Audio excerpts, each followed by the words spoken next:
ਇੱਕ ਬਹੁਤ ਹੀ ਇਮਾਨਦਾਰ ਅਤੇ ਸੱਚੀ ਸੁੱਚੀ ਸ਼ਖਸੀਅਤ ਦੇ ਮਾਲਕ ਸ਼੍ਰੀ ਅਸ਼ੋਕ ਕੁਮਾਰ ਮੋਦਗਿਲ ਪਿਛਲੇ ਦਿਨੀ ਆਪਣੇ ਸਵਾਸਾਂ ਦੀ ਪੂੰਜੀ ਨੂੰ ਖਰਚਦੇ ਹੋਏ ਪਰਮਾਤਮਾ ਦੇ ਚਰਨਾਂ ਵਿੱਚ ਜਾ ਬਿਰਾਜੇ। ਉਹਨਾਂ ਦੀ ਯਾਦ ਵਿੱਚ ਇੱਕ ਧਾਰਮਿਕ ਸਮਾਗਮ ਦਾ ਆਯੋਜਨ ਉਹਨਾਂ ਦੇ ਸਮੂਹ ਪਰਿਵਾਰ ਵੱਲੋਂ, ਜਿਨ੍ਹਾਂ ਵਿੱਚ ਮਾਧੁਰੀ ਮੋਦਗਿਲ, ਮਤਾਲਿਕਾ ਮੋਦਗਿਲ, ਅਮਿਤ ਮਰਵਾਹਾ, ਸ਼ਿਵਾਂਸ਼ ਮੋਦਗਿਲ ਮਰਵਾਹਾ ਅਤੇ ਉਹਨਾਂ ਦੇ ਸਮੂਹ ਪਰਿਵਾਰ ਵੱਲੋਂ ਕਮਿਊਨਿਟੀ ਹਾਲ ਖਜੂਰੀ ਗੇਟ ਬਟਾਲਾ ਵਿਖੇ ਕਰਵਾਇਆ ਗਿਆ। ਸ਼੍ਰੀ ਅਸ਼ੋਕ ਕੁਮਾਰ ਮੋਦਗਿਲ ਜੀ ਦਾ ਜਨਮ ਪਿਤਾ ਸ਼੍ਰੀ ਰਘੁਨੰਦਨ ਲਾਲ ਮੋਦਗਿਲ ਜੀ ਦੇ ਘਰ ਮਾਤਾ ਸ਼੍ਰੀਮਤੀ ਕੈਲਾਸ਼ਵੰਤੀ ਜੀ ਦੀ ਕੁੱਖੋਂ ਅੰਬਾਲਾ ਵਿਖੇ 29 ਜੁਲਾਈ 1951 ਨੂੰ ਹੋਇਆ। ਆਪ ਜੀ ਬਚਪਨ ਤੋਂ ਹੀ ਬਹੁਤ ਹੀ ਸੁਘੜ, ਸਿਆਣੇ ਅਤੇ ਹੋਣਹਾਰ ਪ੍ਰਤਿਭਾ ਦੇ ਮਾਲਕ ਸਨ। ਮੁੱਢਲੀ ਸਿੱਖਿਆ ਪੂਰੀ ਕਰਨ ਉਪਰੰਤ ਆਪ ਜੀ ਨੇ ਆਪਣੀ bachelor of engineering the degree Thapar college Patiala ਤੋਂ ਹਾਸਲ ਕੀਤੀ। ਉਪਰੰਤ ਆਪ ਜੀ ਨੇ ਆਪਣੇ ਬਿਜ਼ਨਸ ਦੀ ਸ਼ੁਰੂਆਤ ਕੀਤੀ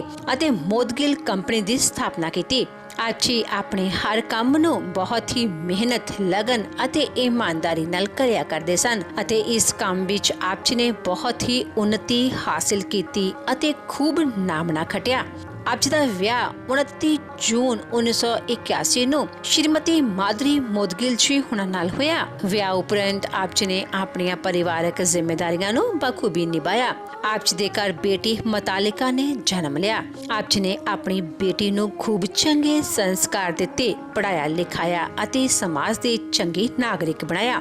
ਅੱਜ ਆਪ ਜੀ ਦੀ ਬੇਟੀ ਮਤਾਲਿਕਾ ਮੋਦਗਿਲ ਸ਼੍ਰੀ ਅਮਿਤ ਮਰਵਾਹਾ ਜੀ ਹੁਣਾਂ ਨਾਲ ਸੁਖੀ ਵਿਆਹਤਾ ਜੀਵਨ ਬਤੀਤ ਕਰ ਰਹੀ ਹੈ। ਸ਼੍ਰੀ ਅਸ਼ੋਕ ਕੁਮਾਰ ਜੀ ਪਰਮਾਤਮਾ ਦੇ ਘਰ ਪ੍ਰਤੀ ਸੱਚੇ ਸ਼ਰਧਾਵਾਨ ਸਨ। ਗਰੀਬਾਂ ਅਤੇ ਦੀਨ ਦੁਖੀਆਂ ਦੀ ਸਹਾਇਤਾ ਆਪ ਜੀ ਹਮੇਸ਼ਾ ਹੀ ਤਨੋਂ ਮਨੋਂ ਅਤੇ ਤਨੋਂ ਕਰਿਆ ਕਰਦੇ ਸਨ। ਆਪ ਜੀ ਬਹੁਤ ਹੀ ਮਿੱਠੀ ਬੋਲੀ ਅਤੇ ਮਿਲਾਪੜੇ ਸੁਭਾਅ ਦੇ ਮਾਲਕ ਸਨ। ਜੋ ਕੋਈ ਵੀ ਇੱਕ ਵਾਰ ਆਪ ਜੀ ਨੂੰ ਮਿਲ ਲੈਂਦਾ ਤਾਂ ਆਪ ਜੀ ਦਾ ਹੀ ਹੋ ਕੇ ਰਹਿ ਜਾਂਦਾ ਸੀ। ਸ਼੍ਰੀ ਅਸ਼ੋਕ ਕੁਮਾਰ ਜੀ ਬਟਾਲਾ ਬੀਜੇਪੀ ਮੰਡਲ ਦੇ ਥੰਮ ਸਨ ਅਤੇ ਬੀਜੇਪੀ ਨੂੰ ਬਟਾਲਾ ਵਿੱਚ ਉੱਨਤ ਕਰਨ ਵਿੱਚ ਆਪ ਜੀ ਦਾ ਉੱਘਾ ਯੋਗਦਾਨ ਸੀ। ਇਸ ਤੋਂ ਇਲਾਵਾ ਆਪ ਜੀ RSS ਦੇ ਐਕਟਿਵ ਮੈਂਬਰ ਸਨ। ਦੈਨਿਕ ਪ੍ਰਾਰਥਨਾ ਸਭਾ, ਆਰਿਆ ਸਮਾਜ ਬ੍ਰਾਹਮਣ ਸਭਾ ਦੇ ਵੀ ਆਪ ਜੀ ਮੈਂਬਰ ਸਨ। ਆਪ ਜੀ ਬਟਾਲਾ ਬੀਜੇਪੀ ਮੰਡਲ ਦੇ ਜ਼ਿਲ੍ਹਾ ਪ੍ਰਧਾਨ ਦੇ ਅਹੁਦੇ ਤੇ ਵੀ ਰਹੇ। ਇਸ ਤੋਂ ਇਲਾਵਾ ਆਪ ਜੀ ਬਟਾਲਾ ਵਿਖੇ MC ਦੇ ਅਹੁਦੇ ਤੇ ਵੀ ਰਹੇ। ਆਪ ਜੀ ਯਾਰਾਂ ਦੇ ਯਾਰ ਸਨ ਅਤੇ ਆਪ ਜੀ ਹਰ ਇੱਕ ਨੂੰ ਸੁਚੱਜੀ ਸਲਾਹ ਦਿਆ ਕਰਦੇ ਸਨ। ਮੌਜੂਦਾ ਸਮੇਂ ਵਿੱਚ ਚਾਹੇ ਸ਼੍ਰੀ ਅਸ਼ੋਕ ਕੁਮਾਰ ਮੋਦਗਿਲ ਜੀ ਸਾਡੇ ਵਿਚਕਾਰ ਨਹੀਂ ਹਨ, ਪਰ ਉਹਨਾਂ ਦੇ ਪਾਏ ਪੂਰਨਿਆਂ ਤੇ ਅੱਜ ਵੀ ਉਹਨਾਂ ਦਾ ਪਰਿਵਾਰ ਚੱਲਣ ਲਈ ਵਚਨਬੱਧ ਹੈ।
सत्य है। किसी ने बहुत अच्छा लिखा, आदमी का जिस्म क्या है जिस पे शैदा है जहां। ध्यान से श्रवण कीजिएगा।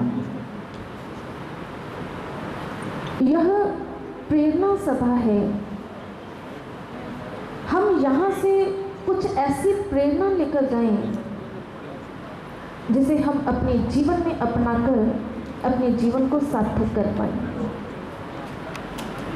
किसी ने लिखा, आदमी का जिस्म क्या है जिस पे शैदा है जहां। एक मिट्टी की इमारत, एक मिट्टी का मकान। खून है गारा इसमें, ईंटें हैं हड्डियां, चंद श्वासों पर खड़ा है ये ख्याली आसमां। मौत की पुरजोर आंधी जब इससे टकराएगी, देख लेना यह इमारत टूट कर गिर जाएगी, देख लेना यह इमारत टूट कर गिर जाएगी। यही सत्य है प्रत्येक इंसान के जीवन का। हमने बहुत बार अपने जीवन में इस बात को अवश्य सुना है कि प्रत्येक इंसान के जीवन का जो अटल सत्य है वह मृत्यु है। जिसने भी इस संसार में जन्म लिया है उसे इस संसार को छोड़कर तो एक दिन जाना ही है। यह परमात्मा का बनाया हुआ एक ऐसा नियम है जिस नियम की पालना प्रत्येक इंसान को करनी ही पड़ती है, जिसके बारे में हमारे संत महापुरुष कहते हैं, आए हैं सो जाएंगे राजा रंग फकीर। चाहे कोई भी है, जिसने इस संसार में जन्म ले लिया है उसी के साथ उसकी मृत्यु का दिन निर्धारित हो चुका है। उसे इस संसार को छोड़कर एक दिन जाना ही है। मगर बहुत सारे लोग, ऐसा नहीं है कि प्रथम बार हम इस शोक सभा में सम्मिलित हुए हैं। बहुत बार हम शोक सभाओं में सम्मिलित हुए हैं, शोक व्यक्त किया है। बहुत बार हमने शमशान घाट पहुंचकर अर्थियों को जलते हुए देखा है। मगर विचारणीय बात है कि एक इंसान कुछ समय के लिए भावुक होता है, मगर उसके पश्चात फिर वह अपनी मृत्यु को भूल जाता है। बहुत सारे लोग कहते हैं कि जो संत महापुरुष होते हैं वह तो निराशावादी हुआ करते हैं, हर समय मृत्यु की बातें करते हैं, हर समय यही बात करते हैं कि इस संसार में सब कुछ नश्वर है, एक दिन इंसान ने इस संसार को छोड़कर चले जाना है। संत महापुरुष तो निराशावादी होते हैं। मगर मैं आपको बता दूं कि संत महापुरुष कभी भी निराशावादी नहीं होते, बल्कि संत महापुरुष सत्यवादी हुआ करते हैं। एक इंसान को उसके जीवन के सत्य से अवगत करवाते हैं। इंसान जिस सत्य से मुख फेर कर बैठा है, इंसान जिस सत्य को स्वीकार नहीं करता अपने जीवन में, संत महापुरुष उस सत्य से अवगत करवाने के लिए ही आते हैं। ये तेरे जीवन का सत्य है। विचारणीय बात है कि जिस समय एक इंसान इस संसार में जन्म लेता है, इस संसार में जितना भी अपना जीवन है व्यतीत करता है और एक दिन इस संसार से चला जाता है, क्या यही जीवन है? बहुत ही महत्वपूर्ण प्रश्न है हम सभी के समक्ष कि अगर जन्म के पश्चात इस जीवन का जो अंत है वह मृत्यु है, अगर जीवन की अंतिम मंजिल शमशान घाट है, तो फिर जीवन क्यों? आखिर जीवन का अर्थ क्या है? प्रभु ने हमें यह जीवन दिया ही क्यों है? क्या इस प्रश्न का उत्तर है हमारे पास? नहीं। हम बचपन से लेकर युवा अवस्था से वृद्ध अवस्था अपने जीवन को इस संसार में व्यतीत कर रहे हैं, मगर कभी भी यह प्रश्न हमारे मन के भीतर में नहीं आया कि आखिर यदि एक इंसान के जीवन का अंत मृत्यु ही है, तो फिर इस जीवन का अर्थ क्या है, इस जीवन का मकसद क्या है, लक्ष्य क्या है। इस जीवन के मकसद के विषय में, लक्ष्य के बारे में गोस्वामी तुलसीदास जी हमें बताते हैं, इसका उत्तर देते हैं। उन्होंने लिखा, बड़े भाग मानुष तन पावा, सुर दुर्लभ सत ग्रंथि गावा, साधन धाम मोक्ष कर द्वारा, पाई न जही परलोक संवारा। कि ही इंसान, तुझे यह जीवन क्यों प्राप्त हुआ है, इसके पीछे कारण क्या है। बड़े भाग, बहुत ही बड़े भाग्य से तुझे ये जीवन मिला है, ये मानव तन तुझे प्राप्त हुआ है, और इस मानव तन को प्राप्त कर तुझे क्या करना है। साधन धाम मोक्ष कर द्वारा, यह केवल मात्र एक साधन है प्रभु भक्ति को प्राप्त करने का। यह मानव तन केवल मात्र एक साधन है मोक्ष को प्राप्त करने का, अपने जीवन के लक्ष्य को प्राप्त करने का। तभी इस जीवन की महत्ता है, तभी यह जीवन महत्वपूर्ण है। एक बार हमारे गुरुदेव सर्व श्री आशुतोष महाराज जी, जो दिव्य ज्योति जागृति संस्थान के संस्थापक एवं संचालक हैं, उनके पास कोई व्यक्ति आया और उन्होंने आकर गुरु महाराज जी से एक प्रश्न किया। कहने लगे कि गुरुदेव, जिस समय एक इंसान इस संसार से विदा हो जाता है, इस संसार से उसकी मृत्यु हो जाती है, तो उसके नाम के आगे उसकी जन्म तिथि और मृत्यु तिथि अंकित कर दी जाती है। तो मैं यह जानना चाहता हूं कि इसमें से जन्म तिथि महत्वपूर्ण है या फिर मृत्यु की तिथि महत्वपूर्ण है। तो उस समय गुरुदेव ने उत्तर देते हुए कहा, कहने लगे कि जिस समय एक व्यक्ति की मृत्यु होती है तो उसके नाम के आगे जन्म तिथि भी अंकित होती है, मृत्यु तिथि भी अंकित कर दी जाती है। गुरु महाराज जी ने उस व्यक्ति से कहा, यदि आपने कभी गौर से देखा हो, यदि आपने कभी ध्यान से देखा हो, तो इन दोनों तिथियों के मध्य एक डैश का चिन्ह होता है, एक डैश का निशान होता है। गुरु महाराज जी कहने लगे, ना तो जन्म तिथि महत्वपूर्ण होती है और ना ही मृत्यु की तिथि महत्वपूर्ण होती है।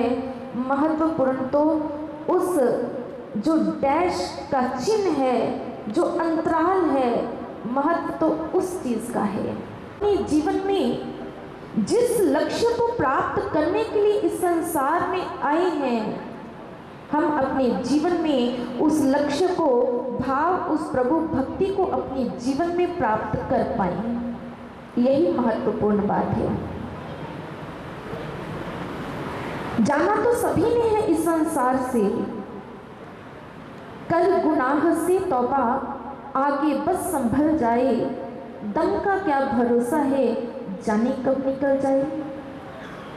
मौत सबको आनी है, कौन इससे छूटा है, तू फना नहीं होगा, यह ख्याल झूठा है। जिनको अपने कहता है, कब ये तेरे साथी हैं, कब्र है तेरी मंजिल और ये बाराती हैं। आके मुर्दा पाक डालेंगे, अपने हाथों से तेरे मुंह पे खाक डालेंगे, अपने हाथों से तेरे मुंह पे खाक डालेंगे।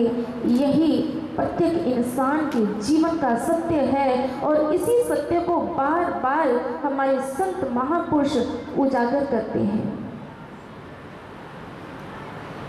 कबीर साहिब जी हमें समझाने का प्रयास करते हैं, कि इंसान इस संसार में आकर यह सोने का समय नहीं है। प्रत्येक इंसान अज्ञानता की निद्रा में सोया हुआ है। अज्ञानता की निद्रा में सोकर अपने जीवन को व्यर्थ व्यतीत किए जा रहा है। जीवन के एक एक पल को, एक एक क्षण को उन्होंने स्पष्ट कहा, कहते कि इस संसार में आकर प्रत्येक व्यक्ति यदि अपने लक्ष्य को प्राप्त कर लेता है तब उसका जीवन सार्थक हो सकता है। अगर अपने जीवन में प्रभु भक्ति को प्राप्त नहीं किया तो कहीं ऐसा ना हो कि अंतिम क्षणों में केवल मात्र पश्चाताप रह जाए। रविंद्रनाथ टैगोर जिस समय अपने जीवन के अंतिम पड़ाव पर थे, वो किसी ने आकर उनसे पूछा, कहने लगे कि ठाकुर, आप तो साहित्य जगत में आपने बहुत उच्च स्थान प्राप्त किया है और यहाँ तक कि पश्चिम के एक कवि हुए हैं शैले, वो भी अपने आप को आपके समक्ष बोना महसूस करते हैं क्योंकि वह अपने जीवन काल में केवल मात्र 2000 कविताओं की रचना कर पाए, मगर आप तो इस समाज को, इस संसार को 6000 गीत देकर जा रहे हो, जिन गीतों को पाकर ये संसार अपने आप को धन्य महसूस करेगा और इन गीतों को खुशी से गाएगा, खुशी से गुनगुनाएगा। तो उस समय रविंद्रनाथ टैगोर भीगी आंखों से अश्रुधारा बह रही है। उन्होंने कहा कि यह संसार तो खुशी से उन गीतों को गुनगुनाएगा, मगर मैं खेद मनाऊंगा, मैं अपने आप को ठगा सा महसूस करूंगा। तो उस पूछने वाले व्यक्ति ने पूछा, क्यों ठाकुर? रविंद्रनाथ टैगोर कहने लगे, क्योंकि 6000 गीतों को लिखने के पश्चात भी मैं अपने जीवन में वह गीत नहीं गुनगुना पाया जिसे गाने के लिए मैं इस संसार में आया था। जिस गीत को गाने के लिए मैं इस संसार में आया था, मैं उस गीत को नहीं गुनगुना पाया। कितनी पीड़ा, कितना पश्चाताप, कितनी मायूसी है इन शब्दों में। एक बार इस पीड़ा को, इस पश्चाताप को आप महसूस करके देखिए। यदि आज इसकी चुभन हमें महसूस कर पाए तो हम अंतिम क्षणों में इस पश्चाताप की पीड़ा से मुक्त हो सकते हैं, बच सकते हैं। उन्होंने कहा कि एक इंसान के हृदय में एक वेदना, एक टीस उठती रहनी चाहिए, क्योंकि भले ही इस संसार में एक इंसान बहुत कुछ हासिल कर लेता है, धन, वैभव, मान, सम्मान, किसी भी चीज का भले ही उसके पास कोई अभाव नहीं है, कोई कमी नहीं है, मगर हमारे शास्त्र क्या कहते हैं कि इतना सब कुछ होने के बावजूद भी यदि ईश्वर भक्ति को प्राप्त नहीं किया तो इंसान का जीवन कैसा है। आज गुरु शंकराचार्य जी बहुत ही स्पष्ट शब्दों में कहते हैं, शरीरम स्वरूपम तथा वा क्लत्रम यजश्चारु चित्रम धनुम मेरुतुल्यम गुरोरंध्री पद में मनश्च न लग्नम ततः किम ततः किम ततः किम ततः किम। भाव कि एक इंसान चाहे कितना भी सुंदर क्यों नहीं है, चारों दिशाओं में उसका यश फैला है, बहुत मान सम्मान है, सारी दुनिया उसके आगे नतमस्तक होती है, उसके आगे सलाम करती है, मेरू पर्वत के समान उसके समक्ष धन संपत्ति का ढेर लगा हुआ है। कहते इतना सब कुछ होने के बावजूद भी यदि उसके हृदय में प्रभु भक्ति नहीं, यदि उसके हृदय में ईश्वर भक्ति नहीं, यदि उसने अपने जीवन के लक्ष्य को प्राप्त नहीं किया, तो भक्तजनों, आज गुरु शंकराचार्य जी कहते हैं ततः किम ततः किम ततः किम ततः किम। भाव उसका जीवन एक बार नहीं, उन्होंने 4 बार कह दिया कि अगर उसने अपने जीवन में ईश्वर भक्ति को प्राप्त नहीं किया तो उसका जीवन व्यर्थ है, व्यर्थ है, व्यर्थ है, व्यर्थ है। 4 बार कहा। हमारे धार्मिक शास्त्र आज कबीर साहिब जी भी हमें समझाने का प्रयास कर रहे हैं। कबीर जब हम पैदा हुए जग हंसा हम रोए। कबीर जब हम पैदा हुए जग हंसा हम रोए, ऐसी करनी कर चले हम हंसे जग रोए। कितनी सुंदर प्रेरणा वो आज हमें दे रहे हैं। जिस समय एक बच्चे का जन्म होता है तो ये सारा संसार खुशियां मनाता है, मगर जानते हो वो बच्चा रो रहा है। वह बच्चा क्यों रो रहा है? शास्त्र बताते हैं कि एक बच्चा माँ के गर्भ में उस ईश्वर के साथ जुड़ा होता है, ईश्वर का दर्शन कर रहा होता है, ईश्वर के साथ उस ईश्वर का स्मरण कर रहा होता है। और जिस समय जन्म हुआ ईश्वर से दूर हुआ, ईश्वर से बिछुड़ गया, इसलिए रोया, मगर संसार खुशी मना रहा है। कबीर साहिब जी कह रहे हैं ऐसी करनी कर चले हम हंसे जग रोए, कि अपने जीवन में कुछ ऐसा करना है, अपने जीवन में कुछ ऐसा करके जाना है कि जिस समय हमारा अंतिम क्षण हो तो उस समय हमारे होठों पर मुस्कुराहट हो, ये संसार चाहे रोता रहे। हम अपने जीवन के रहते, हम अपने जीवन काल के रहते रहते उस ईश्वर भक्ति को अपने जीवन में अपना लें। किसी ने बहुत अच्छा कहा, एक दिन मरना है आखिर मौत है, कर ले जो करना है आखिर मौत है। महल आलीशान बनवाया भी तो क्या, महल आलीशान बनवाया भी तो क्या, धन संपत्ति का ढेर लगाया भी तो क्या, एक दिन मरना है आखिर मौत है, कर ले जो करना है आखिर मौत है। ये सब कुछ जिसके लिए हम सारी जिंदगी भागते हैं, इस संसार के पीछे, धन के पीछे, संसारिक सुखों के पीछे, ये सब यहीं पर तो रह जाते हैं। कुछ भी एक इंसान के साथ नहीं जा पाता।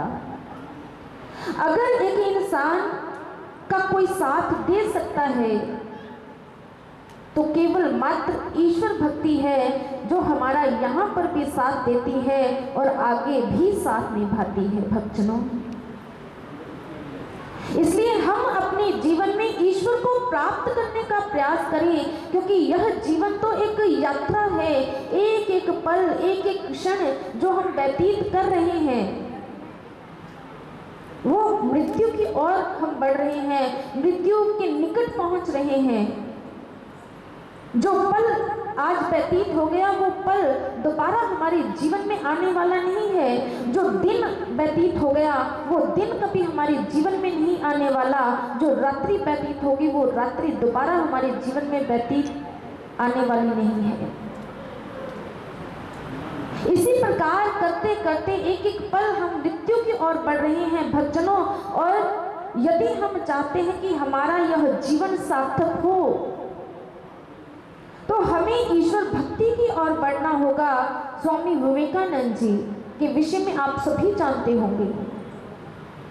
जिस समय उन्होंने धार्मिक शास्त्रों का अध्ययन किया और धार्मिक शास्त्रों में उन्होंने पढ़ा कि यह जीवन मात्र ईश्वर भक्ति के लिए मिला है, ईश्वर को देखने के लिए मिला है, और उस ईश्वर को केवल मात्र समय का एक पूर्ण संत, समय का एक पूर्ण गुरु ईश्वर का साक्षात्कार करवा सकता है। तो भक्तजनों, विवेकानंद जी ने एक पल की भी देरी नहीं की, उसी समय ईश्वर की खोज में निकल पड़े। ईश्वर की खोज में नहीं, अपने जीवन में एक ऐसे पूर्ण संत की तलाश कर रही हैं, ऐसे गुरु की तलाश कर रही हैं जो उन्हें ईश्वर का साक्षात्कार उनके भीतर में करवा दे। हम सभी जानते हैं असंख्य गुरुओं के पास गए विवेकानंद जी, मगर ईश्वर दर्शन नहीं हुआ, ईश्वर का साक्षात्कार नहीं हुआ। मगर जिस समय उनके जीवन में स्वामी रामकृष्ण परमहंस जी का आगमन हुआ, स्वामी रामकृष्ण परमहंस जी की शरणागत हुए, तो उनके पास जाकर भी केवल मात्र एक ही प्रश्न उन्होंने रखा था कि मैं ईश्वर को देखना चाहता हूं, क्योंकि शास्त्र कहते हैं कि एक इंसान उस ईश्वर का दर्शन कर सकता है गुरु की कृपा के माध्यम से। तो उस समय स्वामी विवेकानंद जी ने स्वामी रामकृष्ण परमहंस जी से प्रश्न किया, सबसे पहला प्रश्न कि क्या ईश्वर है? स्वामी रामकृष्ण परमहंस जी कहते कि हाँ, ईश्वर है। दूसरा प्रश्न जो विवेकानंद जी ने रामकृष्ण परमहंस जी के समक्ष रखा कि क्या आपने परमात्मा को देखा है, क्या आपने ईश्वर को देखा है?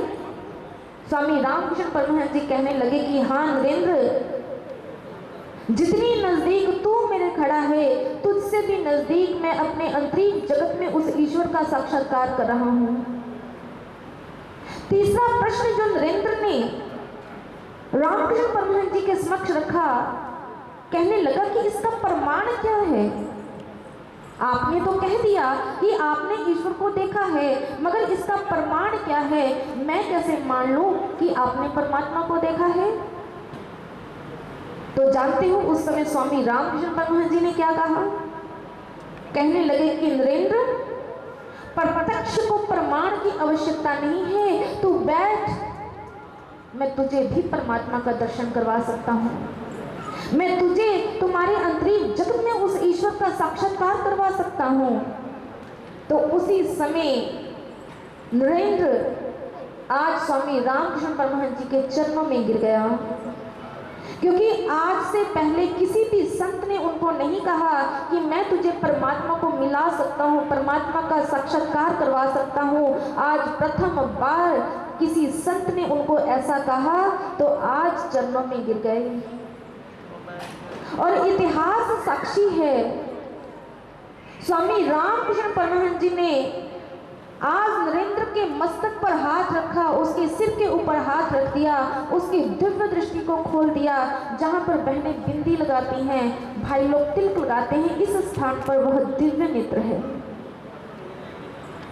स्वामी रामकृष्ण परमहंस जी ने उनके दिव्य नेत्र को खोला और उस ईश्वर के वास्तविक स्वरूप का साक्षात्कार उसके अंतरिम जगत में ही करवा दिया। आज वही नरेंद्र जिस समय ईश्वर का साक्षात्कार अपने गुरुदेव की कृपा के माध्यम से अपने अंतरिम जगत में किया, तो हम सभी जानते हैं कि उन्होंने उस ब्रह्म ज्ञान को प्राप्त कर, ईश्वर का साक्षात्कार कर, वो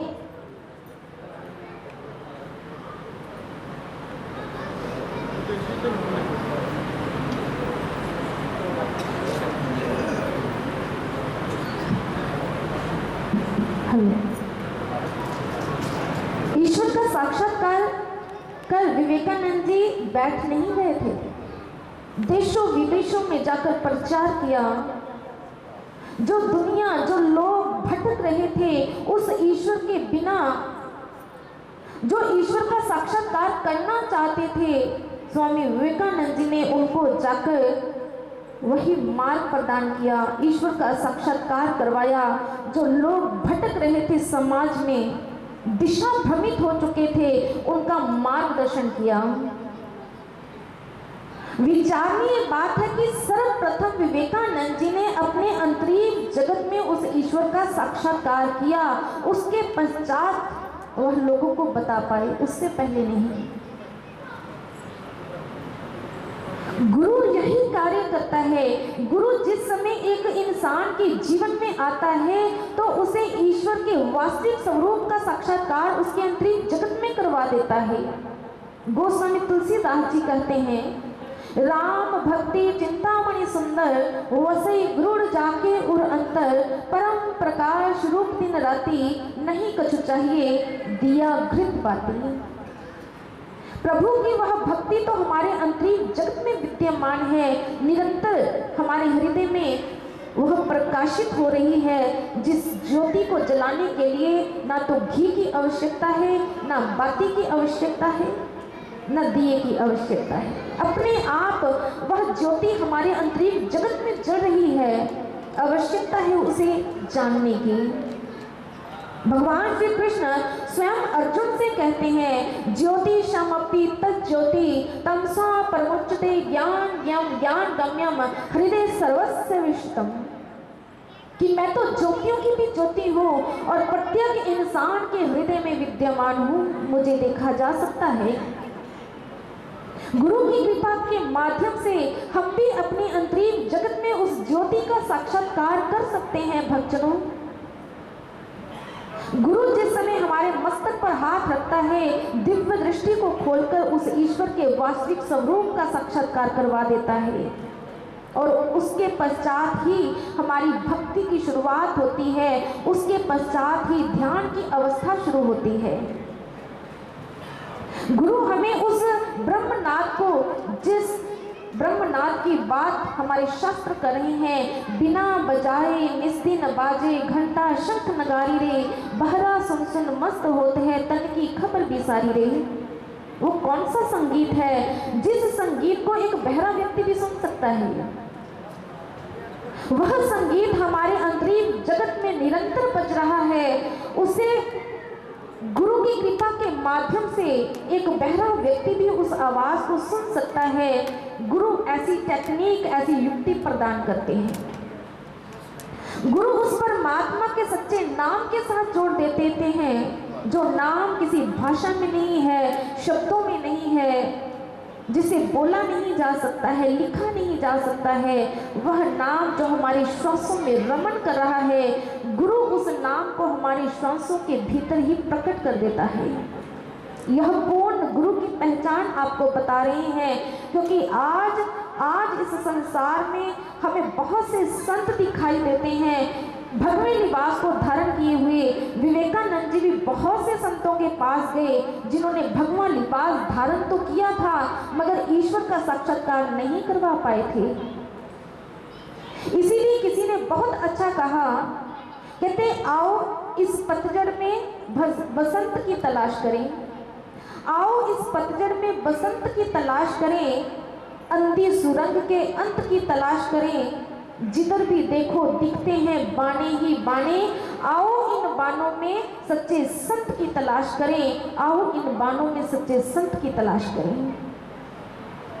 हमें एक गुरु की पहचान अपने मन के आधार पर नहीं करनी है, हमें एक पूर्ण गुरु की पहचान शास्त्रों के आधार पर करनी है कि शास्त्र गुरु किसे कहते हैं, जो हमें ईश्वर का साक्षात्कार करवाए। भगवान श्री कृष्ण की तरह जिस समय उन्होंने अर्जुन के मस्तक पर हाथ रखा, विराट स्वरूप को उसके अंतरिम जगत में प्रकट कर दिया। न तू माम शक्य से दृष्ट मैंने चक्षुषा दिव्यम ददामी ते चक्षु पश्य में योग मैश्रम। उन्होंने स्वयं कहा, अर्जुन तो इन आंखों के माध्यम से मुझे नहीं देख सकता, मुझे देखने के लिए वह दिव्य नेत्र चाहिए और वह दिव्य नेत्र, वह दिव्य दृष्टि मैं तुम्हें प्रदान करूंगा। और इतिहास साक्षी है, उन्होंने केवल मात्र विचार नहीं दिए बल्कि प्रैक्टिकल उसके अंतरिम जगत में प्रकट कर दिया। दुखी हृदय दे नाल जो शख्सियत साडे मध्य चों श्री अशोक जी मोदगिल परिवार का अनमोल हीरा, वो अपनी जिंदगी का सफ़र पूरा करदे होया साडे मध्य नहीं रहे। अज अंतिम शोक सभा अरदास करने वास्ते, परिवार दे नाल दुख वंडाउण वास्ते, मोदगिल परिवार नूं एक सांत्वना देण वास्ते इकट्ठे होए हैं। ਮੌਦਗਿਲ ਪਰਿਵਾਰ ਦੇ ਅੰਦਰੋਂ ਅਸ਼ੋਕ ਮੌਦਗਿਲ ਜੀ ਨੇ ਆਪਣੇ ਜ਼ਿੰਦਗੀ ਦੇ ਲਗਭਗ 72 ਸਾਲ ਦੀ ਜ਼ਿੰਦਗੀ ਦਾ ਸਫ਼ਰ ਤੈਅ ਕੀਤਾ। ਉਹਨਾਂ ਨੇ ਆਪਣੇ ਜੀਵਨ ਦੇ ਅੰਦਰ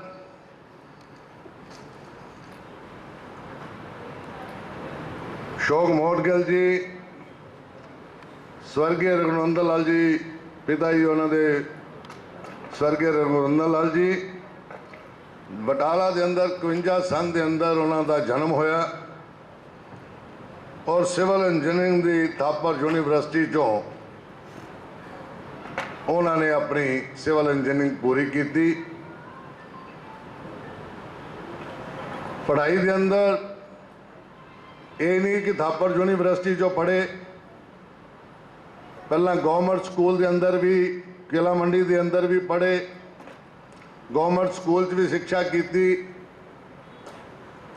और उस तो बाद थापर यूनिवर्सिटी चो सिविल इंजीनियरिंग करते हुए 1 साल के वास्ते उन्होंने अपॉइंटमेंट बतौर SDO इरीगेशन डिपार्टमेंट के अंदर हुई। उतों सर्विस अपनी छड़ के अपने जीवन के अंदर अपने इंडस्ट्री का मॉडगल दे इंडस्ट्री के अंदर अपना बिजनेस का अपने परिवार के नाल मिल के सफ़र तय किया। उहदे नाल नाल उन्होंने अपनी एक जिंदगी के मकाम के अंदर सर्वेयर के तौर पर, लॉस असैसर के तौर पर अपना जिन्हों कहते हैं कि एक ऐसी सर्विस है कि सर्वेयर बनना और लॉस असैसर के अंदर उहदा तकरीबन सारिया कंपनियां वालों ना चलता सी, पर मैं बड़े गर्व ते मान दे नाल कह सकना ईमानदारी उस व्यवसाय के अंदर, ईमानदारी तो उन्होंने जीवन च सी और उस काम के अंदर पूरे जीवन के अंदर उन्होंने लॉस असैसर जिथे लगते सी, कई बारी उस पार्टी दूसरी जिन्हों के उत्ते एक्सीडेंट का जिन्हों का बनता सी उन्होंने लगता सी कि मैनू पैसा फालतू नहीं मिलना, पूरा पूरा मिलना, एक घट भी नहीं मिलना तो वध भी नहीं मिलना। उन्होंने एक ऐसी सोच होंदी सी भी जिस पार्टी का लॉस होया उन्होंने भी कंपलसेट होना तो उन्होंने भी कोई कसर ना लगे, तो कंपनी की भी जिस कंपनी के नाल जुड़िया उसका भी नुकसान। उसके नाल नाल उन्होंने समाजिक और राजनीतिक तौर के उत्ते बिजनेस करदियां, व्यवसाय करदियां राष्ट्रीय स्वयंसेवक संघ तो अपना सफ़र शुरू किया और राष्ट्रीय स्वयंसेवक संघ जैसी ऑर्गेनाइजेशन के नाल परिवार भी जुड़िया है।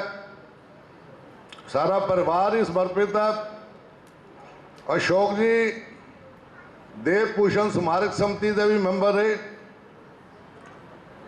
और अशोक जी संघ के नाल तनमनता के नाल अपना कार्य भी स्वयंसेवक के तौर पर करते। मैनू अज भी याद है कि मंडल प्रधान भारतीय जनता पार्टी के भी बने और राजनीतिक के अंदर भी उन्होंने अपना स्पष्टवादता और कार्यशैली के नाल अपना लोहा भी मनवाया। जिथे मंडल प्रधान भी रहे, उस तो बाद जिला प्रधान भी लगभग 2012 के अंदर जिला प्रधान भी और जिला प्रधान बनया भी। और मैं ये गल कहां क्योंकि मेरे बड़े भाई समान अशोक जी अज तो नहीं है, सामने बैठे सारिया धार्मिक ते राजनीतिक ते सारे शहर के गणमान्य व्यक्ति आए ने। अगर भारतीय जनता पार्टी ने RSS ने भारतीय जनता पार्टी वास्ते इन्होंने ऑफिस की जी जगह खरीदी, अशोक जी ने गल की कि अगर ये राष्ट्रीय स्वयं सेवक संघ का ऑफिस बने, उन्होंने इस बिना किसी विचार विमर्श तो ये गल समझी भी राष्ट्रीय स्वयं सेवक संघ का ऑफिस बनना चाहिए। राष्ट्रीय स्वयं सेवक संघ का ऑफिस ऑलरेडी है, मगर इस जगह पर आ जाए तो होर वधिया रहेगा। ऐसी मतलब सोच कभी उन्होंने मन च नहीं आई, और राजनीतिक तौर के उत्ते कई दौर उतार चढ़ाव के भी आए, मगर कभी गिला नहीं मन च रखे। कभी ये नहीं है भी मेरे नाल कोई ऐसी घटना हुई है तो मैं उन्होंने सोच के कार्यकर्ता के तौर पर उन्ने ही जोश नाल उस तरह ही काम करते, और लगभग जड़ियाँ ऑर्गेनाइजेशन नाल संस्थावां नाल जुड़े रहे, गौशाला के बहुत प्रेमी सी, ब्राह्मण जनेऊधारी ब्राह्मण और पूर्णता ज्ञान मौदगिल जी के अंदर सी। दैनिक प्रार्थना सभा नाल उन्हां दा प्यार सी, आर्या समाज दे नाल जुड़े रहे। अरे मैं गिनाना चाहांगा तो अनेक, पर ऐसिया गल्लां होणगियां, समय नूं ध्यान च रखना है। परिवार वालों मेरी ड्यूटी लगाई गई, उन्हां दे शादी जदों लगभग 1981 के लगभग हुई पठानकोट के अंदर, वो साडी भैन पलवी उन्होंने कुक चों बेटी चारू ने जन्म लिया, और चारू बेटी ने अपने पढ़ाई तो लैके अपने जीवन तक माँ बाप की परिवार की तनमनता नाल सेवा की। मरवाहा परिवार चोणा की शादी हुई बेटी की, और मरवाहा परिवार के अंदर उन्होंने दमाद अमित जी कैप्टन नेवी के अंदर सैटल हुए, अज दोहा च रह रहे हैं। और जन्म तो लैके अपनी परवरिश तो बाद माँ बाप की सेवा तो लैके पिता जी मुख्य अग्नि तक भेंट की। ऐसिया बेटियां समाज के अंदर अपना बेटियां नालों उच्चा स्थान क्यों रखदियां ने, ਜਿਹੜੀਆਂ बेटियां अपने फर्जां नूं समझदियां। दोनों परिवार, मरवाहा परिवार ने मौदगिल परिवार ने उसका ध्यान रखा। मैं सब तो पहला 2 बजे की समाप्ति है, क्योंकि मैं भी काफ़ी शार्ट किया। मैं सब तो पहला अशोक जी अग्रवाल दैनिक प्रार्थना सभा प्रेजिडेंट, उन्होंने बेनती करांगा कि 2 मिनट दे विच अपने शरदा सुमन पेटकन परिवार वालों बहुत ज़्यादा जोर के नाल बेनती है। बहुत सारिया शख्सियतां कोलों मैं माफ़ी भी चाहांगा, क्योंकि कुछ लोगों को ही बोलने का मौका मिलेगा, जिन्हों से मैं ना बोल देंगा ठीक है, जोड़े ना बोलन चाहते उन्होंने कोलों मैं माफ़ी भी चाहूँगा। ईश्वर का विधान ऐसा है जो सानू सब नूं मनना पैंदा है, क्योंकि सृष्टि उसकी इच्छा के अनुसार चलती है। और ये भी सच है कि जो आया है संसार उसने जाना भी जरूर है। जदों एक पत्ता पेड़ तो झड़ जाता है, वो पूछता है फिर कदों मिलेंगे, तो जवाब आता है आना और जाना कुदरत का नियम है, संयोग और वियोग कुदरत का नियम है, इसका सानू पालन करना पैंदा है। अज असी अशोक मौदगिल जी के अंतिम सभा उपस्थित होए हाँ। अशोक मौदगिल जी मेरे क्लास फैलो सी, गवर्नमेंट स्कूल असी इकट्ठे पढ़ते थे। शुरू तो ही क्योंकि मेरा काफ़ी वास्ता रहा है, बड़े ही इंटैलीजेंट सी। क्लास कोई भी काम हुंदा सी सब तो पहला ही करते सी। सब बच्चे अशोक दी किताबां देखते सी, बुक्स देखते सी कि भी इसका की जवाब है, इसका की जवाब है। वैसे भी उन्होंने सारी जिंदगी सफ़र दे विच असीं देखिए एक बहुत ही ईमानदार, बहुत ही सिंसीयर ਔਰ ਇਹਨਾਂ ਲੋਕਾਂ ਨੂੰ ਟਰਸਟ ਸੀ ਕਿ ਜੋ ਵੀ ਅਸ਼ੋਕ ਜੀ ਕਹਿੰਦੇ ਸੀ ਸਭ ਉਹਦੇ 'ਤੇ ਵਿਸ਼ਵਾਸ ਕਰਦੇ ਸੀਗੇ। ਕਾਫੀ ਸਮੇਂ ਇਹ ਆਪਣੀ ਫੈਕਟਰੀ ਤੋਂ ਘਰ ਪੈਦਲ ਆਉਂਦੇ ਸੀ ਤੇ ਇੱਕ ਵਾਰੀ ਮੈਨੂੰ ਟਰੱਕਾਂ ਵਾਲੇ ਅੱਡੇ 'ਤੇ ਮਿਲ ਗਏ। ਮੈਂ ਵੀ ਰੁਕ ਗਿਆ ਉੱਥੇ। ਮੈਂ ਅਸ਼ੋਕ ਆ ਕੀ ਗੱਲ ਹੈ, ਆ ਤੈਨੂੰ ਛੱਡ ਆਵਾਂ? ਕਹਿੰਦਾ ਨਹੀਂ ਮੈਂ ਪੈਦਲ ਜਾਣਾ। 10-15 ਮਿੰਟ ਅਸੀਂ ਇੱਥੇ ਖੜੇ ਰਹੇ।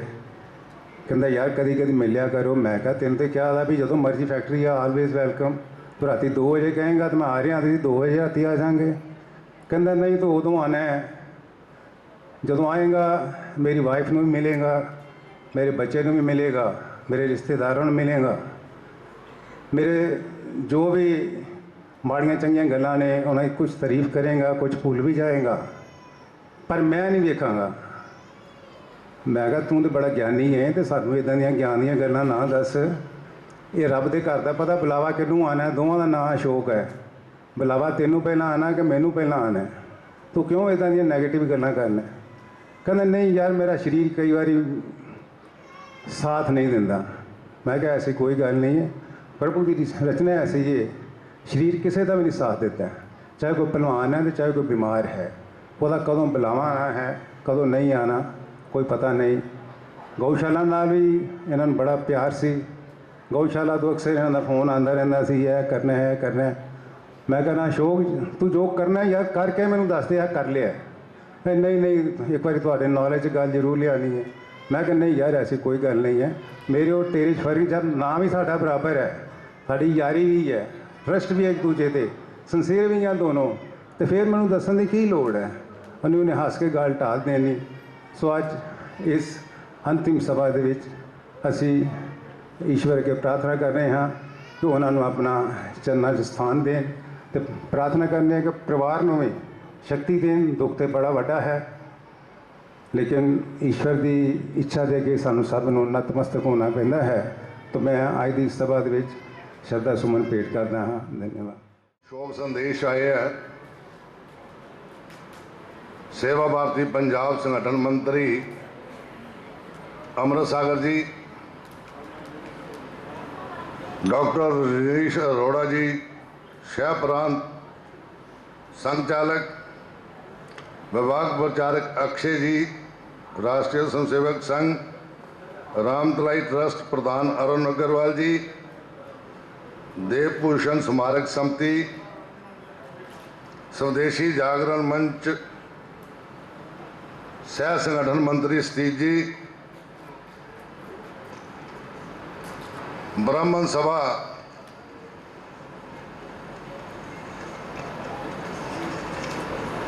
श्री ब्राह्मण सभा वालों भी शोक संदेश आया है। पढ़न का तो मैं नहीं कहांगा, लंबा समा है। रजेश शर्मा जी के प्रधान उन्होंने वालों तो उन्होंने समुची टीम वालों आया। हुण मैं बेनती करांगा Shri Sardar Tript Rajinder Singh ji Bajwa, ex minister Punjab, MLA हल्का फतेहगढ़ चूड़ियाँ। मेरी पार्टी वक्री सी, उन्हां दी पार्टी वक्री सी, पर एक गल जिस तो मैं बहुत इंप्रैसड है उन्हां दे करैक्टर तो, सुख वेले दुनिया चंगे पास में भजदी है, दुख वाले पासों छड़ के दूजे पासे भजदी है। जिवें हुण दुनिया भजी जा रही है किसी पार्टी वाल। मुडगिल साहब उस वेले उस पार्टी 'च खलोते रहे जदों उत्थे बड़े ही थोड़े इंसान सन, बड़े ही थोड़े वर्कर सन ते कमिटेड वर्कर सन। औखे समय 'च किसी नाल खलोना एक बड़ी वड्डी क्वालिटी है जिहड़ी मैं अशोक जी 'च नोट की। बहुत वधिया इंसान, बड़ा इंटैलीजेंट इंसान। उन्हां जमानिਆਂ 'ਚ थापर कॉलेज दाखिल होना एक बड़ी वड्डी गल हुंदी सी। एक चंगा इंसान दुनिया 'ਚ ਜਾਂਦਾ ਰਿਹਾ, शहर वासियों ਨੂੰ घाटा पिया, समाज ਨੂੰ घाटा पिया, और उस प्रभु अगे उस ईश्वर अगे किसी का जोर नहीं। पिछे होनहार बेटी है, मैं उन्होंने उस दिन मिलिया सीगा। सो मैनूं आस है कि अपने पिता का नाम होर उच्चा करेगी। तो आओ सारे जने उस ईश्वर के ਪ੍ਰਾਰਥਨਾ ਕਰੀਏ ਕਿ ਪ੍ਰਭੂ ਉਸ ਨੇਕ ਵਿਛੜੀ ਰੂਹ ਨੂੰ ਆਪਣੇ ਚਰਨਾਂ ਨਿਵਾਸ ਬਖਸ਼ੀ। ਜਿੰਨਾ ਜਿੰਨਾ ਜਾਣ ਵਾਲੇ ਨਾਲ ਕਿਸੇ ਦਾ ਪਿਆਰ ਨੇੜ ਸੰਦੇਹ ਹੁੰਦਾ, ਉਹਨਾਂ ਹੀ ਉਹਨੂੰ ਜ਼ਿਆਦਾ ਦੁੱਖ ਹੁੰਦਾ। ਇਹ ਠੀਕ ਆ, ਮੌਤ ਟਲ ਸੱਚਾਈ ਆ। ਇਸ ਸੰਸਾਰ ਦੇ ਵਿੱਚ ਰਹਿਣਾ ਕਿਸੇ ਨੇ ਨਹੀਂ। ਬਾਣੀ ਵਿੱਚ ਵੀ ਅੰਕਿਤ ਆ, ਰਾਮ ਗਿਓ ਰਾਵਣ ਗਿਓ, ਜਾਂ ਕਾ ਬਹੁ ਪਰਿਵਾਰ ਕਹੋ ਨਾਨਕ, ਥਿਰ ਕੁਛ ਨਹੀਂ ਸੁਪਨੇ ਜਿਉ ਸੰਸਾਰ। ਇਹ ਸੰਸਾਰ ਸੁਪਨੇ ਦੀ ਨਿਆਈ ਆ, ਪਰ ਜਦੋਂ ਇਨਸਾਨ ਚਲੇ ਜਾਂਦਾ ਮਹਿਸੂਸ ਉਦੋਂ ਹੁੰਦਾ। ਜਿਉਂਦੇ ਜੀ ਕੋਈ ਤਸੱਵਰ ਨਹੀਂ ਕਰਦਾ ਕਿ ਮੈਂ ਇਸ ਸੰਸਾਰ ਨੂੰ ਛੱਡ ਕੇ ਚਲੇ ਜਾਣਾ। ਜਿਹੜੀ ਕਾਰਗੁਜ਼ਾਰੀ ਇਨਸਾਨ ਆਪਣੀ ਜ਼ਿੰਦਗੀ ਵਿੱਚ ਜਿਉਂਦਿਆਂ ਸੰਸਾਰ ਦੇ ਉੱਤੇ ਕਰਦਾ ਆ, ਉਸ ਨੂੰ ਫਿਰ ਉਹਦੇ ਜਾਣ ਤੋਂ ਬਾਅਦ ਸਮਾਜ ਯਾਦ ਕਰਦਾ। ਜਿੰਨੀ ਵੱਡੀ ਕਾਰਗੁਜ਼ਾਰੀ, ਜਿੰਨੀ ਡੂੰਘੀ ਕਾਰਗੁਜ਼ਾਰੀ, ਜਿੰਨੀ ਡੂੰਘੀ ਨੇਕੀ, ਜਿੰਨਾ ਖੁੱਲ੍ਹਾ ਪਿਆਰ ਤੇ ਸੰਸਾਰ ਦੀ ਸੇਵਾ ਵਿੱਚ ਵਿਅਕਤੀ ਜਾਣ ਵਾਲਾ ਲਾ ਕੇ ਜਾਂਦਾ ਆ, ਉਹਨਾਂ ਹੀ ਸੰਸਾਰ ਆਪਣਿਆਂ ਸੁੱਖਾਂ ਕਰਕੇ ਉਸ ਆਦਮੀ ਨੂੰ ਯਾਦ ਕਰਦਾ। ਮੌਦਗਲ ਸਾਹਿਬ ਦੇ ਨਾਲ ਮੇਰਾ ਬਹੁਤ ਜਾਤੀ ਪਿਆਰ ਸੀ। ਪਿਛਲੇ ਦਿਨੀ ਉਹ ਬਾਹਰ ਸਨ, ਉੱਥੋਂ ਵੀ ਉਹਨਾਂ ਮੈਨੂੰ ਹਫ਼ਤੇ 10 ਦਿਨ ਦੇ ਵਿੱਚ ਗੱਲ ਕਰਦੇ ਰਹਿਣਾ, ਤੇ ਕਰੋਨਾ ਕਰਕੇ ਉਹਨਾਂ ਕਹਿਣਾ ਕਿ ਮੈਂ ਹੁਣ ਇੱਥੇ ਹੀ ਹਾਂ, ਠੀਕ ਹਾਂ। ਜਦੋਂ ਆਏ ਨੇ ਉਦੋਂ ਵੀ ਮਿਲੇ ਆ, ਗੱਲਬਾਤ ਕੀਤੀ ਆ ਮੈਂ ਤੇ ਭੱਲਾ ਜੀ ਉਹਨਾਂ ਨੇ ਕਈ ਵਾਰ ਉਹਨਾਂ ਨਾਲ ਬੈਠ ਕੇ ਸਲਾਹ ਕਰਨੀ। ਇਸ ਭਾਣੇ ਦਾ ਕੋਈ ਪਤਾ ਨਹੀਂ ਸੀ। ਆਪਣੇ ਵੱਲੋਂ ਬੈਸਟ ਪਲੇਸ ਦੇ ਉੱਤੇ ਉਹ ਆਪਣਾ ਡਾਕਟਰੀ ਚੈੱਕਅਪ ਕਰਾਉਣ ਵਾਸਤੇ ਗਏ ਨੇ, ਪਰ ਉਹਨਾਂ ਦਾ ਭੂ ਮਰਲਾ ਉਸ ਜਗ੍ਹਾ 'ਤੇ ਲਿਖਿਆ ਸੀ। ਮੈਂ ਸਮਝਦਾ ਹਾਂ ਜਿਹੜਾ ਉਹਨਾਂ ਦਾ ਭੂ ਮਰਲਾ ਉਹਨਾਂ ਨੂੰ ਖਿੱਚ ਕੇ ਉੱਥੇ ਲੈ ਗਿਆ। ਬਹੁਤ ਹੀ ਦੁੱਖ ਦੀ ਘੜੀ ਹੈ, ਜਿਹੜਾ ਕਿ 30 ਸਾਲ ਦੇ ਕਰੀਬ ਅਸੀਂ ਲੋਕ ਬਤੌਰ ਪ੍ਰਧਾਨ ਔਰ ਮੈਂ ਉਹਨਾਂ ਦੇ ਨਾਲ ਜਨਰਲ ਸੈਕਟਰੀ ਰਹੇ ਹਾਂ, ਇਕੱਠੇ ਰਹੇ ਹਾਂ। ਕਦੀ ਇੱਕ ਦੂਜੇ 'ਚ ਮਤਭੇਦ ਨਹੀਂ ਹੋਏ। ਇੱਕ ਦੂਜੇ ਦੀ ਸਲਾਹ ਦੇ ਨਾਲ ਜੋ ਵੀ ਸਟੈਂਡ ਲਿੱਤਾ ਉਹਦੇ 'ਤੇ ਪੂਰਾ ਅਮਲ ਕੀਤਾ। ਲੇਕਿਨ ਪੋਲੀਟਿਕਸ 'ਚ ਆ ਕੇ ਮੇਰੇ ਨਾਲ ਇਹ MC ਵੀ ਬਣੇ ਨੇ, 2 ਵਾਰੀ ਮੰਡਲ ਪ੍ਰਧਾਨ ਬਣੇ ਨੇ, ਮੈਂ ਨਾਲ ਜਨਰਲ ਸੈਕਟਰੀ ਰਿਹਾ। ਜ਼ਿਲ੍ਹਾ ਪ੍ਰਧਾਨ ਬਣੇ ਨੇ ਤਾਂ ਵੀ ਜਨਰਲ ਸੈਕਟਰੀ ਰਿਹਾ। ਲੇਕਿਨ ਸਿਆਸਤ 'ਚ ਆ ਕੇ ਮੈਂ ਇਹੋ ਜਿਹਾ ਬੰਦਾ, ਕੋਈ ਇਮਾਨਦਾਰ, ਨਿਰਪੱਖ ਔਰ ਦ੍ਰਿੜ ਵਿਸ਼ਵਾਸ ਵਾਲਾ, ਇੱਕ ਮਨ ਜੋ ਮਨ ਕਹਿਤੀ ਆ ਆਪਣੇ ਇਰਾਦੇ ਦੇ ਪੂਰੇ ਕਾਇਮ ਰਹਿਣ ਵਾਲਾ ਮੈਂ ਕੋਈ ਬੰਦਾ ਨਹੀਂ ਵੇਖਿਆ। ਕਦੇ ਡੋਲਿਆ ਨਹੀਂ। ਪਾਰਟੀ 'ਚ ਕਈ ਵਾਰੀ ਉਤਰਾਓ ਚੜਾਓ ਆਏ ਨੇ, ਕਹਿੰਦਾ ਕੋਈ ਗੱਲ ਨਹੀਂ, ਫਿਰ ਕੀ ਹੋਇਆ, ਮਿਹਨਤ ਕਰਾਂਗੇ ਫਿਰ ਗਾਂਹ ਵਧਾਂਗੇ। ਇਹੋ ਜਿਹੀ ਗੱਲ ਸੋਚ ਰੱਖਣ ਵਾਲਾ ਬੰਦਾ ਮੈਂ ਨਹੀਂ ਅਜੇ ਤੱਕ ਕੋਈ ਵੇਖਿਆ। ਮੈਨੂੰ ਵੀ ਤਕਰੀਬਨ 45 ਸਾਲ ਹੋ ਗਏ ਨੇ, 50 ਸਾਲ ਸਿਆਸੀ ਵਿੱਚ ਘੁੰਮਦੇ ਹਾਂ, ਗੱਲਾਂ ਉਹਨਾਂ ਲੋਕਾਂ 'ਚ ਬੈਠਦੇ ਹਾਂ, ਘੁੰਮਦੇ ਹਾਂ। ਪਰ ਇਮਾਨਦਾਰੀ ਦੀ ਗੱਲ ਹੈ, ਇਹਨੇ ਜਿੰਨੀ ਜ਼ਿੰਮੇਵਾਰੀ ਇਹੋ ਜਿਹੀ ਨਿਭਾਈ ਆ। ਇੱਕ ਐਸੋਸੀਏਸ਼ਨ ਦੇ ਪ੍ਰੈਜ਼ੀਡੈਂਟ ਰਹੇ ਨੇ ਇੱਥੇ, ਵਕੀਲ ਸਾਹਿਬ ਸਰ ਕੁਲਵੰਤ ਸਿੰਘ ਜੀ ਆਏ ਦੇ ਨੇ, ਉਹ ਉਹਨਾਂ ਦੇ ਨਾਲ ਰਹੇ ਨੇ। ਉਹਦੇ ਕੁਝ ਪੈਸੇ ਬਚਦੇ ਸੀਗੇ, ਐਸੋਸੀਏਸ਼ਨ ਬੰਦ ਹੋ ਗਈ ਦੀ ਸੀ ਕਿ ਪੈਸੇ ਸੀਗੇ। ਕਹਿਣ ਲੱਗੇ ਕਿ ਪੈਸਿਆਂ ਦਾ ਕੀ ਕਰਨਾ, ਕਹਿਣ ਲੱਗੇ ਇਹ ਐਂਬੂਲੈਂਸ ਪਾ ਦਿਓ, ਸ਼ਹਿਰ ਦੇ ਲੋਕਾਂ ਦੇ ਕੰਮ ਆਵੇ, ਇਹ ਪੈਸੇ ਅਸੀਂ ਆਪਸ 'ਚ ਵੰਡਣੇ ਨਹੀਂਗੇ। ਇਹ ਕਿੰਨੀ ਵੱਡੀ ਸੋਚ ਹੈ। ਨਹੀਂ ਤਾਂ ਸਾਰਿਆਂ ਨੂੰ 2-2, 4-4 ਹਜ਼ਾਰ, 10-10 ਹਜ਼ਾਰ, 5-5 ਹਜ਼ਾਰ ਆਉਣਾ ਸੀਗਾ। ਕਹਿਣ ਲੱਗੇ ਜੀ ਐਂਬੂਲੈਂਸ ਪਾ ਦਿਓ, ਇਹ ਸਾਰਿਆਂ ਵੱਲੋਂ ਸਾਂਝੀ ਹੋਏਗੀ, ਐਸੋਸੀਏਸ਼ਨ ਦਾ ਨਾਂ ਲਿਖਾ ਦਿਓ। ਇਹੋ ਜਿਹੀ ਸੋਚ ਦਾ ਮਾਲਕ ਅਜੇ ਤੱਕ ਬੰਦਾ ਮੈਂ ਕੋਈ ਨਹੀਂ ਦੇਖਿਆ, ਨਾ ਹੀ ਵੇਖਣਾ ਵਾ। ਉਸ ਤੋਂ ਬਾਅਦ ਮੇਰਾ ਮਨ ਬਹੁਤ ਦੁਖੀ ਆ। ਮੈਂ ਪਰਿਵਾਰ ਦੇ ਨਾਲ ਹਮੇਸ਼ਾ ਮੈਂ ਸਾਰੀ ਸੰਗਤ ਵਿੱਚ ਪ੍ਰਣ ਕਰਨਾ ਕਿ ਕੋਈ ਵੀ ਔਖਾ ਸੌਖੇ ਵੇਲੇ ਪਰਿਵਾਰ ਮੈਨੂੰ, ਮੇਰੇ ਭਾਬੀ ਜੀ, ਮੇਰੀ ਬੇਟੀ ਯਾਦ ਕਰੇ, ਅਸੀਂ ਹਾਜ਼ਰ ਹਾਂ। ਇਸ ਤੋਂ ਬਾਅਦ ਮੈਂ ਇਹੋ ਹੀ ਬੇਨਤੀ ਕਰਨਾ ਕਿ ਈਸ਼ਵਰ ਵਾਹਿਗੁਰੂ ਉਹਨਾਂ ਨੂੰ ਆਪਣੇ ਚਰਨਾਂ 'ਚ ਨਿਵਾਸ ਦੇਵੇ, ਉਹਨਾਂ ਦੀ ਆਤਮਾ ਨੂੰ ਸ਼ਾਂਤੀ ਮਿਲੇ, ਜਿੱਥੇ ਵੀ ਹੈਗੇ ਨੇ ਉੱਥੇ ਉਹ ਖੁਸ਼ ਰਹਿਣ। ਪਰਿਵਾਰ ਨਾਲ ਦੁੱਖ ਸਾਂਝਾ ਕਰਨ ਆਏ ਹਾਂ। ਪਰਮਾਤਮਾ ਇਹਨਾਂ ਨੂੰ, ਸਾਡੀ ਭੈਣ ਜੀ ਨੂੰ, ਸਾਡੇ ਮੈਂਬਰ ਨੇ, ਇਹਨਾਂ ਦੀ ਬੇਟੀ ਨੂੰ ਔਰ ਮੌਡਗਲ ਪਰਿਵਾਰ ਨੂੰ, ਸਾਰਿਆਂ ਨੂੰ ਪਰਮਾਤਮਾ ਸੁੱਖ ਸ਼ਾਂਤੀ ਬਖਸ਼ੇ। ਅਸੀਂ ਇਹਨਾਂ ਦੇ ਦੁੱਖ ਸੁੱਖ ਸਹਾਈ ਆ। ਇਹਨਾਂ ਨੂੰ ਪਰਮਾਤਮਾ ਭਾਣਾ ਮੰਨਣ ਦਾ ਬਲ ਬਖਸ਼ੇ। ਵਾਹਿਗੁਰੂ ਜੀ ਕਾ ਖਾਲਸਾ, ਵਾਹਿਗੁਰੂ। मैं चेचे तौर पे माफ़ी मंगना सरदार बलविंदर सिंह जी लाडी तो एक्स MLA भी ने, मेरा परिवार संबंध भी है, भरा भी है। समा की घाट ਨੂੰ ध्यान रखद्या होया सुरिंदर शिंदी जी मेरे समधी भी है, मेरे दोस्त मित्र भी है, वो भी फतेहगढ़ चूड़िया तो आए ने, उन्होंने तो भी क्षमा मंगदा। अकाली दल के राष्ट्रीय उप प्रधान भी ने, मैं म्यूनसिपल कौंसलर, एक्स कौंसलर, पूर्व कौंसलर सारे जड़े मौजूदा ने, राकेश भट्टी जी, अंशु आंडा जी, मैं ना नहीं फिर बोलांगा, उन्होंने सारे को माफ़ी चाहना। मैं विनय जी को बेनती करांगा अंतिम ਜਿਹੜਾ ਵਕਤਾ ਦੇ ਤੌਰ ਤੇ ਆਪਣੀ ਸ਼ਰਧਾ ਸੁਮਨ।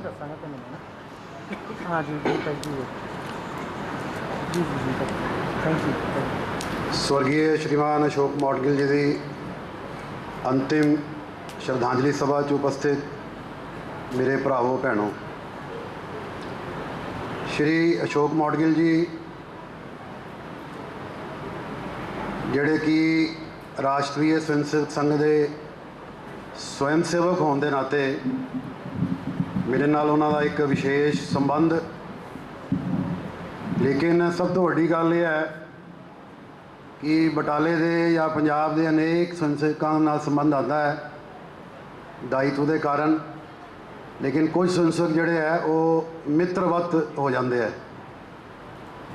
तो मैनू पिछले सालों का अनुभव रहा है कि मैनू कुछ परिवारिक भी सलाह करने की जरूरत पैंदी सी, तो मैनू अशोक जी की याद आती थी। ऐसे मित्रवत संबंध मेरे श्रीमान अशोक जी नाल रहे है, और जो मैं उन्होंने जीवन वाल झात मारना वा तो एक सफल जीवन उन्होंने जिया है।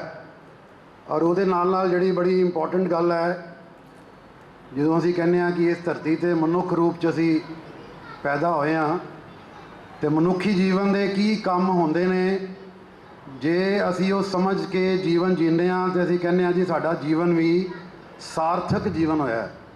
तो इस करके मैं ये कहांगा कि उन्होंने सफल जीवन भी जिया और सार्थक जीवन भी जिया।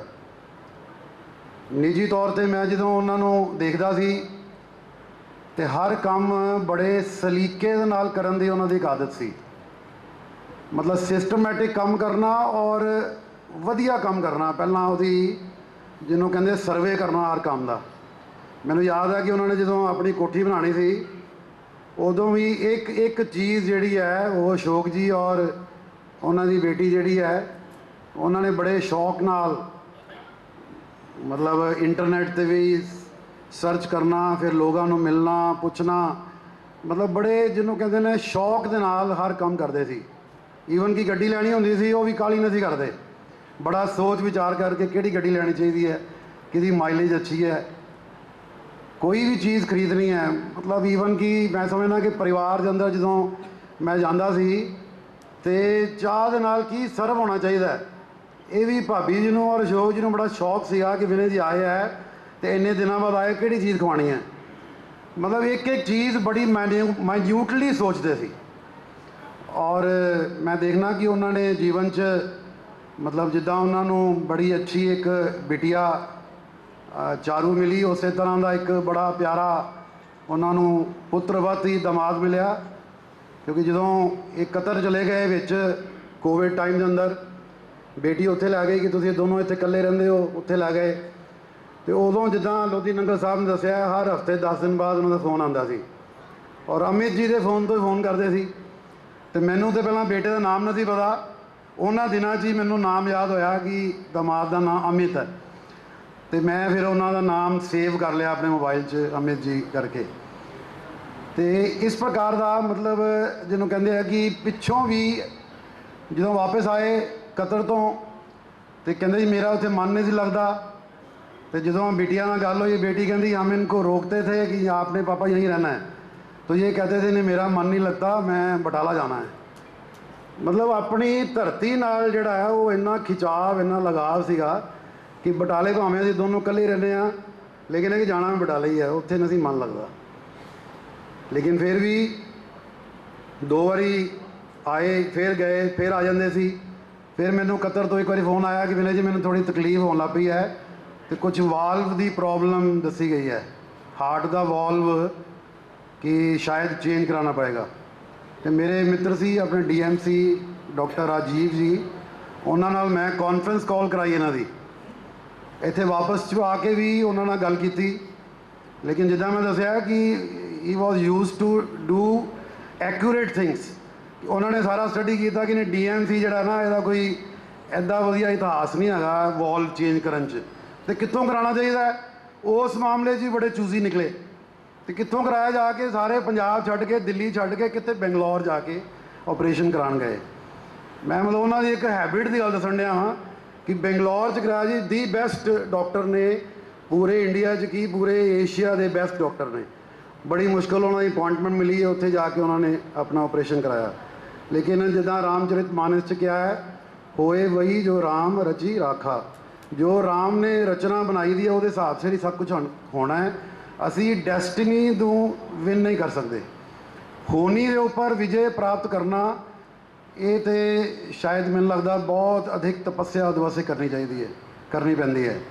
ਤੇ ਇਸ ਕਰਕੇ ਰਿਸ਼ੀ ਵਿਸ਼ਵਾਮਿੱਤਰ ਵੀ ਇਸ ਚੀਜ਼ ਨੂੰ ਪਾਰ ਨਹੀਂ ਪਾ ਸਕੇ ਤੇ ਅਸੀਂ ਇਨਸਾਨ ਲੋਕ ਕੀ ਚੀਜ਼ ਆ। ਤੇ ਇਸ ਕਰਕੇ ਮੈਨੂੰ ਉਹਨਾਂ ਦੇ ਸਭ ਜੀਵਨ ਦੀਆਂ ਉਹ ਕਈ ਪ੍ਰਸੰਗ ਜਿਹੜੇ ਸਾਡੇ ਨਾਲ ਜੁੜੇ ਦੇ ਯਾਦ ਆਉਂਦੇ ਆ। ਵਿਅਕਤੀਗਤ ਜੀਵਨ 'ਚ ਵੀ ਇੱਕ ਸਫਲ ਵਿਅਕਤੀ, ਔਰ ਮੈਂ ਦੇਖਣਾ ਵਾਂ ਕਿ ਜਦੋਂ ਪਾਰਟੀ ਦੇ ਨਾਲ ਉਹ ਜੁੜੇ ਤੇ ਮੇਰਾ ਸੰਬੰਧ ਉਹਨਾਂ ਨਾਲ ਆਇਆ, ਤੇ ਪਹਿਲਾਂ ਦੇ ਸੰਘ ਦੇ ਨਾਲ ਨਹੀਂ ਜੁੜੇ, ਪਹਿਲਾਂ ਭਾਰਤੀ ਜਨਤਾ ਪਾਰਟੀ ਨਾਲ ਜੁੜੇ, ਕਿਉਂਕਿ ਇਹਨਾਂ ਦਾ ਪਰਿਵਾਰ ਪਿੱਛੋਂ ਪਿਤਾ ਜੀ ਜਨਸੰਘ ਨਾਲ ਜੁੜੇ ਸੀ, ਔਰ ਇਲੈਕਟੋਰਲ ਉਹ ਫੀਲਡ 'ਚ ਗਏ, ਇਲੈਕਸ਼ਨ ਲੜਿਆ, ਉਸ 'ਚ ਵੀ ਸਫਲਤਾ ਪ੍ਰਾਪਤ ਕੀਤੀ। ਬਾਅਦ 'ਚ ਫਿਰ ਉਹਨਾਂ ਦਾ ਮਨ ਆਇਆ ਕਿ ਮੈਨੂੰ ਪਾਰਟੀ ਦਾ ਕੰਮ ਕਰਨਾ ਚਾਹੀਦਾ ਹੈ। ਪਾਰਟੀ ਨੇ ਉਹਨਾਂ ਨੂੰ ਮੌਕਾ ਦਿੱਤਾ, ਭਿੰਨ ਪਦਾਂ ਦੇ ਉੱਪਰ ਰਹੇ। ਸਵਰਗੀ ਬਲਦੇਵ ਮਿੱਤਰ ਕਾਂਸਰਾ ਜੀ ਨਾਲ, ਸਵਰਗੀ ਪੰਡਿਤ ਉਮਾ ਸ਼ੰਕਰ ਜੀ ਨਾਲ ਉਹਨਾਂ ਨੇ ਕੰਮ ਕੀਤਾ, ਔਰ ਉਹਨਾਂ ਦੇ ਪਦ ਚਿੰਨ੍ਹਾਂ 'ਤੇ ਚੱਲਦੇ ਹੋਏ ਇੱਕ ਸਫਲ ਜਿਹਨੂੰ ਕਹਿੰਦੇ ਆ ਪਾਰੀ ਉਹਨਾਂ ਨੇ ਜ਼ਿਲ੍ਹਾ ਪ੍ਰਧਾਨ ਦੇ ਨਾਤੇ ਖੇਲੀ। ਔਰ ਇੱਕ ਉਹਨਾਂ ਦੇ ਜੀਵਨ ਦਾ ਜਿਹੜਾ ਮੈਨੂੰ ਗੁਣ ਯਾਦ ਆਉਂਦਾ ਹੈ ਕਿ ਥੋੜ੍ਹੇ ਸਿਧਾਂਤਵਾਦੀ ਸਨ।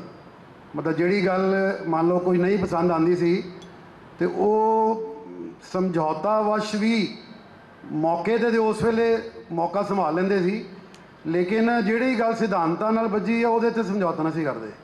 ਕਈ ਵਾਰੀ ਪਾਰਟੀ 'ਚ ਕੁਝ ਗੱਲਾਂ ਹੋ ਜਾਂਦੀਆਂ ਐਸੀਆਂ ਜਿੱਥੇ ਉਹਨਾਂ ਨੂੰ ਲੱਗਦਾ ਕਿ ਮੇਰੇ ਸਿਧਾਂਤਾਂ ਨਾਲ ਮੈਚ ਨਹੀਂ ਕਰ ਰਹੀ ਗੱਲ, ਉਹ ਚਾਹੇ ਸਾਨੀ ਸਾਹਿਬ ਹੋਣ ਤੇ ਚਾਹੇ ਲੋਧੀ ਨੰਗਲ ਜੀ ਹੋਣ। ਮੈਨੂੰ ਪ੍ਰਸੰਗ ਯਾਦ ਹੈ ਕਿ ਮੇਰੇ ਸਾਹਮਣੇ 2-3 ਘਟਨਾ ਇੱਦਾਂ ਦੀ ਹੋ ਚੁੱਕੀਆਂ ਕਿ ਲੋਧੀ ਨੰਗਲ ਸਾਹਿਬ ਨੂੰ ਵੀ ਮੂੰਹ 'ਤੇ ਨਾ ਕਰਤੀ ਸੀ ਔਰ ਸਾਨੀ ਸਾਹਿਬ ਨੂੰ ਵੀ ਮੂੰਹ 'ਤੇ ਨਾ ਕਰਤੀ ਸੀ। ਮਤਲਬ ਉਹ ਆਪਣੇ ਪਦ ਦੀ ਚਿੰਤਾ ਨਾ ਕਰਕੇ ਜੋ ਉਹਨਾਂ ਦੇ ਵਿਚਾਰ ਹੈ ਉਹਨੂੰ ਬੜੀ ਠੋਕ ਵਜਾ ਕੇ ਗੱਲ ਕਰਦੇ ਸੀ। ਲੇਕਿਨ ਜਿੱਦਾਂ ਮੈਂ ਕਹਿੰਦਾ ਕਿ ਸਫਲ ਪਾਰੀ ਉਹਨਾਂ ਨੇ ਖੇਲੀ, ਜਿੰਨਾ ਸਮੇਂ ਪਾਰਟੀ ਨੇ ਉਹਨਾਂ ਨੂੰ ਦਿੱਤਾ। ਤੇ ਉਹਦੇ ਬਾਅਦ ਵੀ ਜਦੋਂ ਮੈਂ ਮਿਲਣ ਜਾਂਦਾ ਸੀ ਤੇ ਉਹਨਾਂ ਨੂੰ ਪੁੱਛਦਾ ਸੀ ਕਿ ਤੁਸੀਂ ਹੁਣ ਤੁਹਾਡੀ ਐਕਟੀਵਿਟੀ ਘਟ ਗਈ ਹੈ, ਉਹ ਕਹਿੰਦੇ ਜੀ ਮੈਂ ਐਮਸੀ ਬਣ ਲਿਆ, ਜ਼ਿਲ੍ਹਾ ਪ੍ਰਧਾਨ ਬਣ ਗਿਆ, ਹੋਰ ਪਾਰਟੀ ਨੇ ਮੈਨੂੰ ਕੀ ਦੇਣਾ। ਤੇ ਮੈਂ ਉਹਨਾਂ ਨੂੰ ਕਹਿੰਦਾ ਪਿਆ ਨਹੀਂ, ਪਾਰਟੀਆਂ ਕੋਲ ਬੜਾ ਕੁਝ ਹੁੰਦਾ ਹੈ, ਬੀ ਰੈਡੀ।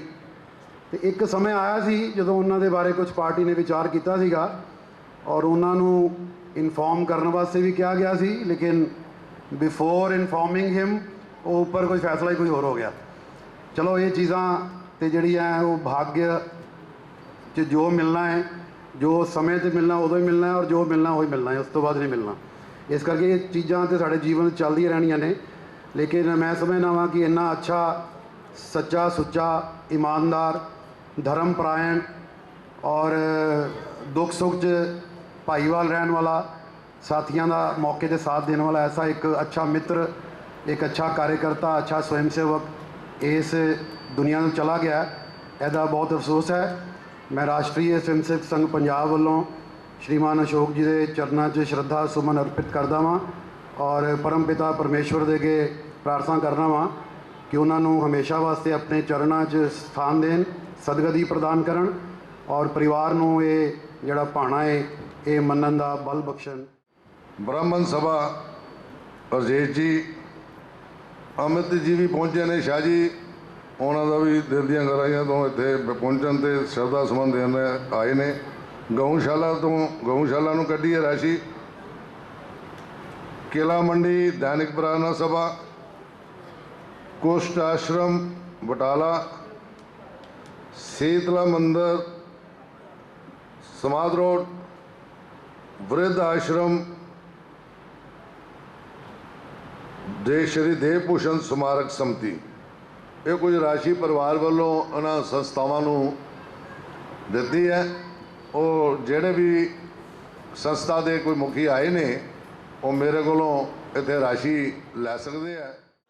मेरा वालिया साइयां रखी चरना दे कोल, मेरा वालिया साइयां रखी चरना दे कोल, रखी चरना दे कोल, रखी चरना दे कोल, रखी चरना दे कोल, रखी चरना दे कोल, मेरा वालिया साइयां रखी चरना दे कोल, मेरा वालिया साइयां रखी चरना दे कोल। मेरी फरियाद तेरे दर उत्ते होर सुनावां किनू, मेरी फरियाद तेरे दर उत्ते